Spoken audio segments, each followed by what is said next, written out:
Are you interested to find out how state nomination works and how you can put your EOI on top of the others?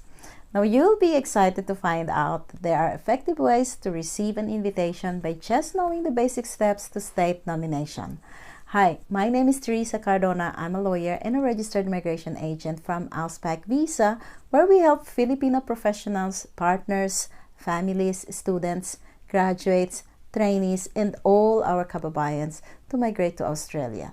Now, if you are new here, please click that big subscribe button and all the links that I will mention in this video. You can find the links in the description below. Okay, so let's jump into it. Now, seeking a state nomination is one of the quickest ways to be invited to lodge a visa application with the Department of Home Affairs under Skilled Points Tested Visa Subclass 491 and Subclass 190. Now, this video is for Subclass 491. Now, if you're following my posts and my videos, you know that Subclass 491 requires either a state nomination or sponsorship of an eligible relative. So today, we are going to focus on the state nomination.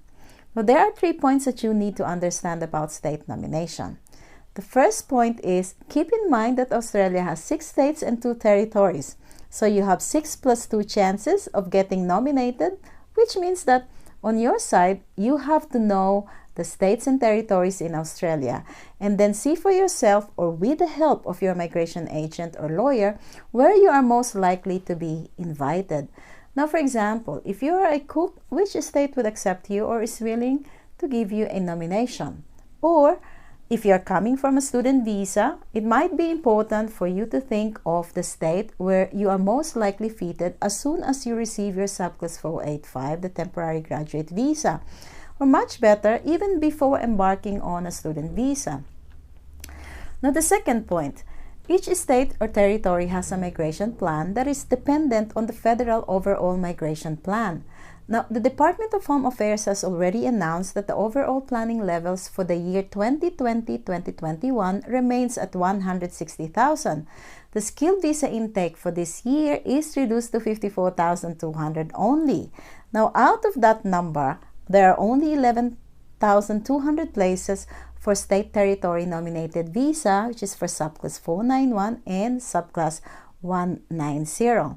So, you will see that the 11,200 places will be shared by the 6 states and 2 territories.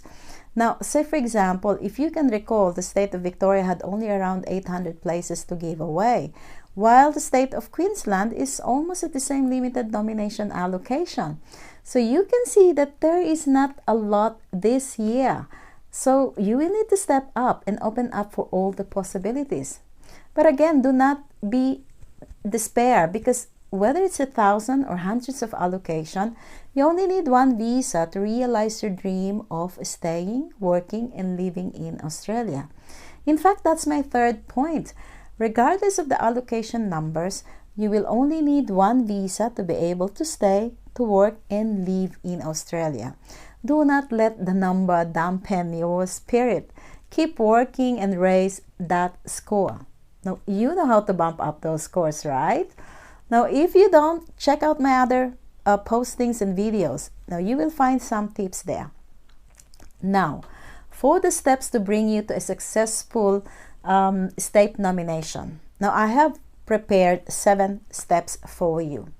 Now, the first step that you need to do is to find out if you meet the requirements set by the Department of Home Affairs.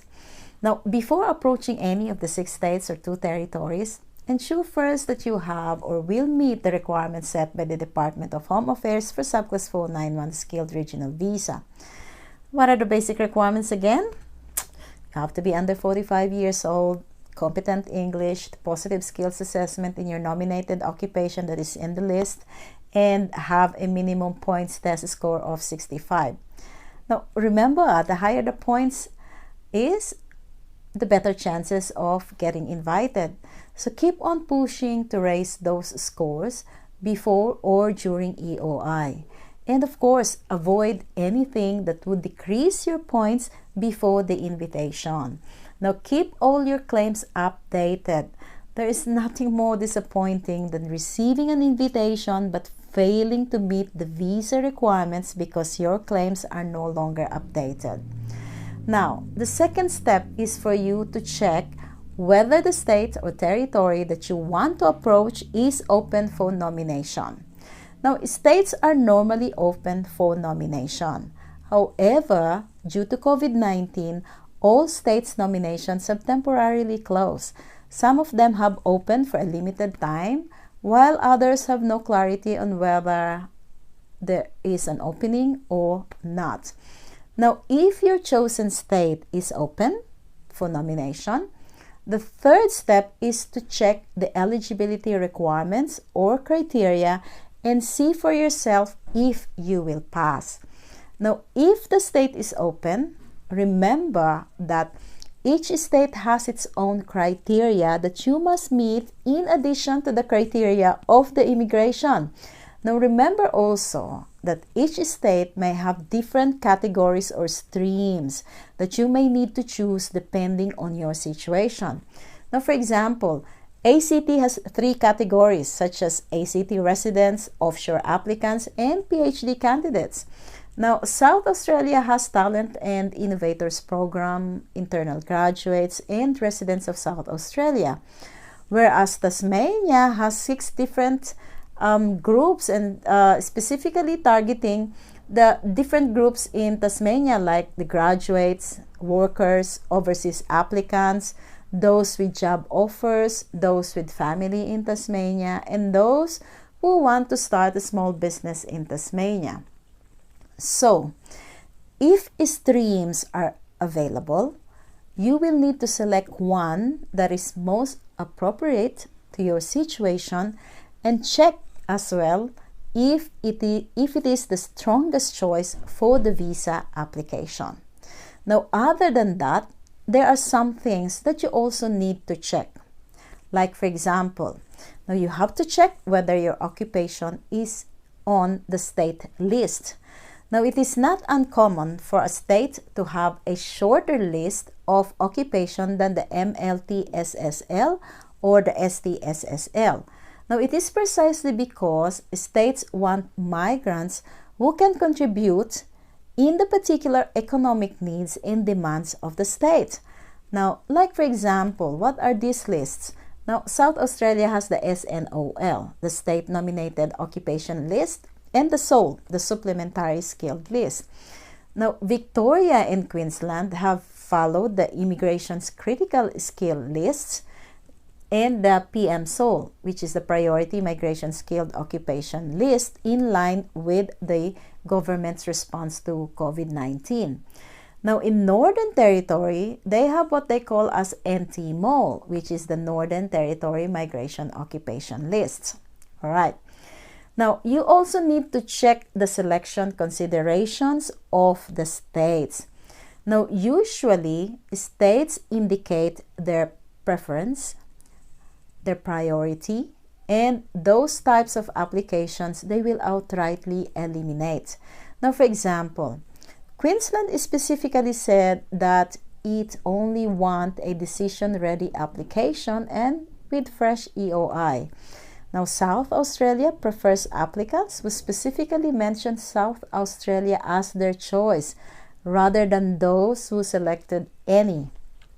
Now, New South Wales wants the applicants to have a job or a letter of offer. So, but in general, the states will not consider the applicants who has been refused or canceled a visa. Now, next thing that you have to check for state nomination is your location and residency requirements.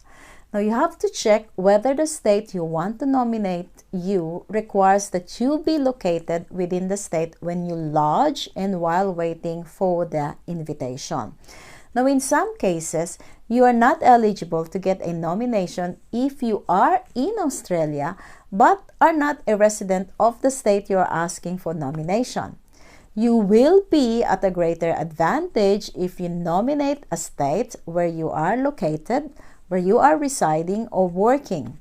In general cases, only the offshore applicants are exempted from residency within the state or territory requirements for obvious reasons, because they are outside of Australia. Now, you also need to check the level of English required in the state or territory. The threshold requirement of the Department of Home Affairs is competent level of English only. Now, however, there are some states that require a higher level of English to be invited. Like, for example, Western Australia requires for proficient English in the general stream category. So finally, always on the lookout of the opening and closing dates of the states. Now, some states are open all year round, while other states may open for a short period of time. Now, in the past, for example, Queensland is notorious for opening one day and closing the next. New South Wales, on the other hand, gives ample time. Say, for example, they do announce at least 1 to 2 weeks opening before closing. Now, the state of Victoria just recently announced their opening and last day of EOI. Now, once you are happy and believe that you have met the requirements of the Department of Home Affairs and the state, the fourth step for you is to lodge an EOI, or expression of interest, within the Skill Select. Now, in Skill Select, you will need to enter your details and claim your points based on the documents you already have. Now, this is where you put your details. You select the state or the territory, the visa types, and points that you are claiming against all the criteria. Now, the fifth step is to express intention to the state to seek its nomination. Now, seeking a nomination from the state requires another set of procedures that are normally written in the guidelines. Now, for example, the state of Queensland has a specific procedure and timing to seek a nomination. If you receive a copy of my brochure, you would see there that there are 6 steps to seek Queensland nomination. Now, on the other hand, ACT requires a candidate to complete an ACT matrix, while Victoria has recently introduced its own version of EOI with specific instruction on what and how to do it. Now, if the nominating state has its own EOI and invitation rounds, like Victoria and Queensland, you would need to receive an invite first from the state and then from the department. Now, the 6th step is to respond to the invitation of the Skill Select to lodge a visa application.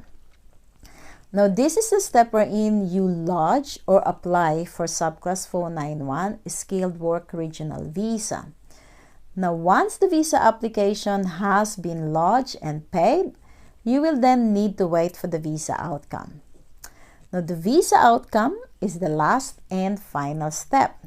Now, the visa outcome is a decision made on your visa application. Now, if your visa application is successful, you will receive a visa grant with details and visa conditions. Now, if your visa application is refused, you will receive a letter with a decision record, which should provide you with the reasons for refusal and a notice of whether there is an opportunity for you to make an appeal. All right.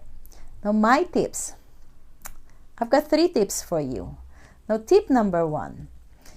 If after knowing the requirements of the states, you still think that you will not make it, seek the help of a registered migration agent or a lawyer to find out if there are other migration options for you.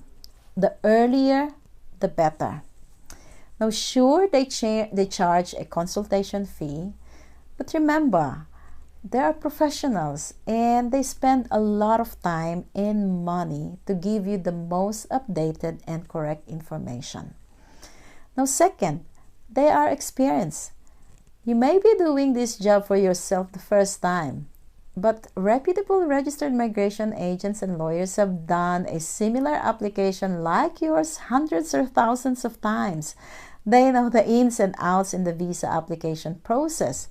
Now, on top of that, they can pull resources that are not commonly available to the public to win your case. Now, third reason is you've got to believe me. Reputable migration agents work hard to get your visa application granted because they are happier when you are happy. No amount of money can actually pay for the joy and fulfillment that comes along a satisfied client. Okay, my tip number 2. If you cannot obtain a state nomination or thinks that the opening of the states will take a while, now try to check whether you have any relative in the regional areas of Australia that may be willing to sponsor you. If you do, ask for their sponsorship so you don't need to wait for the opening of the states. Okay, my tip number 3. This is my last and final tip. Was it Benjamin Franklin who said, failure to plan is planning to fail? Do you have a migration plan? If you don't, you will need to create one or seek the help of a professional so you know exactly what to do. So if you need any assistance or help with your Subclass 491, Skilled Work Regional Visa, contact us and we will be happy to help. Again, if you are a Filipino, you've been wanting to migrate to Australia, subscribe to this channel. We release the video every Tuesday and we'll be happy for you to jump in. So thank you very much and see you around. Bye.